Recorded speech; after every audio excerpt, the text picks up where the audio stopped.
కర్ణుడిని ఆ సభలో అంతమంది హేళన చేసినా కూడా కుంతిదేవి తన కుమారుడని ఒప్పుకోదు. అయితే అర్జునుడు కూడా "నువ్వు ఒక రథసారథివి కొడుకువి. నేను నీతోటి యుద్ధం చేయలేనని" అక్కడి నుంచి వెళ్ళిపోతుంటే, దుర్యోధనుడు దీన్ని ఆసరాగా తీసుకొని కర్ణుడు వాళ్ళకి పరోక్షంగా ఉన్నది చూసి కర్ణుడిని మిత్రుడిని చేసుకుంటాడన్నమాట. క్షత్రియులు మాత్రమే యుద్ధం చేయాలి అనడంతోటి దుర్యోధనుడు వాళ్ళ తండ్రి ధృతరాష్ట్రుడికి వాళ్ళ రాజ్యంలో ఒక భాగమైన అంగ అనే రాజ్యంలో రాజులెవ్వరు ఉండరన్నమాట. అయితే దుర్యోధనుడు తన తండ్రి సహాయంతోటి కర్ణుడిని అంగరాజ్యానికి రాజుని చేస్తాడు.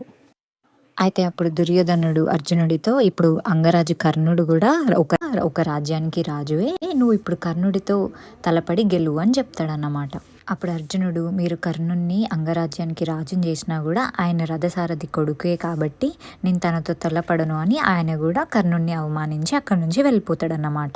అప్పటి నుండి కర్ణుడు అంగరాజ్యానికి రాజు అవుతాడు. అయితే యుధిష్ఠిరుడిని హస్తినాపురంకి రాజు చేయడానికి కౌరవులు ఇంకా వాళ్ళ తండ్రి ధృతరాష్ట్రుడు ఒప్పుకోరన్నమాట.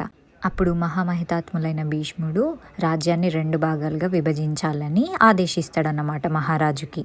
5 గ్రామాలని పాండవులకి, మిగతా గ్రామాలని కౌరవులకి ఇస్తారు. అప్పుడు ఆ 5 గ్రామాలకి యుధిష్ఠిరుడు మహారాజు అవ్వచ్చు అని. మరి కౌరవులు దీనికి ఒప్పుకుంటారా? అసలు రాజ్య విభజన జరుగుతుందా?